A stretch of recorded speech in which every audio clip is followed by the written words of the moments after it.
Good morning everyone, welcome back to my channel. My name is Sudha Sharma.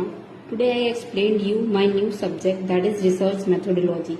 This is most important subject for all competitive exam, that is AMCOM, NET, RED, JRF. So let's get started all of you. सबसे पहले research क्या है? Okay, what is research? Research दो शब्दों से बना है, जैसा कि आप देख सकते हैं, रिसर्च, री मीन्स अगेन, सर्च मीन्स खोजना। तो जब हम किसी चीज को फिर से देख रहे हैं, फिर से खोज रहे हैं, फिर से जान रहे हैं, तो वो हमारा क्या कहलाता है? रिसर्च। बेसिकली रिसर्च क्या होता है कि जैसे हमारे सामने कोई भी चीज है, कोई भी नॉलेज है, पर मैं उसको जानना चाहती हूँ, समझना चाहती हूँ अच्छे से, डिटेल में, तो मैं उस पर क्या करूंगी? रिसर्च करूंगी। तो बेसिकली रिसर्च क्या होता है? किसी चीज का खोज करना, ताकि हमें ज्ञान मिल सके, फिर उस ज्ञान को हम अलग अलग जगहों पे यूज कर सकें और लाइफ को और सिंप्लीफाई कर सके, अपनी लाइफ को और इजी बना सके, इसीलिए हम रिसर्च करते हैं। Research in a common parlance refers to search for a knowledge. Common parlance का मतलब होता है, अगर सरल भाषा में कहें तो सर्च करना, ज्ञान की खोज करना। One can define a research as a scientific and systematic search for a pertinent information on a specific topic. और हम रिसर्च को डिफाइन कर सकते हैं, रिसर्च एक साइंटिफिक और सिस्टमैटिक सर्च है।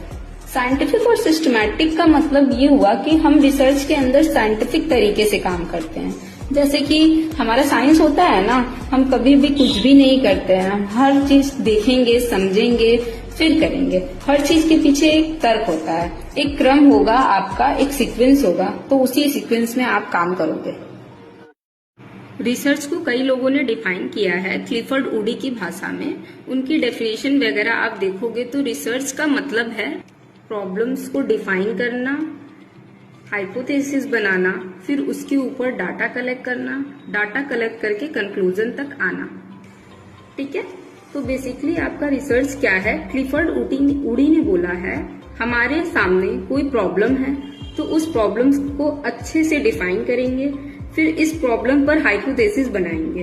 हाइपोथेसिस जो भी हमने बनाई है उसके अकॉर्डिंग डाटा कलेक्ट करेंगे और फिर डाटा कलेक्ट करके उस टॉपिक के ऊपर कंक्लूजन देना है, मतलब निष्कर्ष देना है, क्या है रिसर्च। ओके, क्रेसवेल बोलते हैं ये एक प्रोसीजर ऑफ स्टेप्स है use to gather analyse information to increase our understanding of a particular topic और इशू। क्रेसवेल बोलते हैं ये एक क्रम है जिसमें इसके अंदर हम एक क्रम को फॉलो करते हैं, जैसे कि हम क्या कर सकते हैं, किस टॉपिक के ऊपर हम जानकारी को एकत्र कर सकें और उस एरिया के अंदर अपनी ज्ञान को और बढ़ा सकें और नॉलेज को इंक्रीज कर सकें। तो ये सब हमारा क्या है? ये सब मेरे कई लोगों से डिफाइन किया हुआ रिसर्च का डेफिनेशन है। ओके, तो अलग अलग लोगों ने अलग अलग तरीके से डिफाइन किया है, तो वो क्या है? वो आप सबके डेफिनेशन से एक नतीजे पर पहुंचेंगे। वो क्या है कि रिसर्च हमारा एक प्रोसीजर है या रिसर्च हमारा एक प्रोसेस है जहां हम किसी प्रॉब्लम से शुरू करते हैं और उस प्रॉब्लम्स के ऊपर डाटा कलेक्ट करते हैं। उस प्रॉब्लम्स को क्या है, कैसे है, सब समझने के लिए डाटा कलेक्ट करेंगे और फिर हम पहुंचेंगे निष्कर्ष पे या एक समाधान पे। आप कह सकते हैं प्रॉब्लम पर हाइपोथेसिस बनाना। अब हाइपोथेसिस क्या है? हाइपोथेसिस होता है उस प्रॉब्लम्स का टेंटेटिव सॉल्यूशन। अगर आप डिटेल्स में हाइपोथेसिस पढ़ोगे तो आपको क्लियर हो जाएगा। लाइक फॉर एग्जांपल, हाइपोथेसिस का एग्जांपल हो सकता है कि मुझे लग रहा है कि बच्चों के अंदर क्या है, ग्रोथ की प्रॉब्लम है। आजकल के बच्चे ग्रोथ नहीं कर रहे हैं। रीजन क्या है? मेरे अकॉर्डिंग जो रीजन है वो ये हो सकता है कि बच्चे आजकल बैलेंस डाइट नहीं ले रहे हैं, वो जंक फूड ज्यादा खाते हैं, वो बैलेंस डाइट नहीं लेते हैं। ये मेरा मानना है, ये मेरे प्रॉब्लम्स का सॉल्यूशन हो सकता है।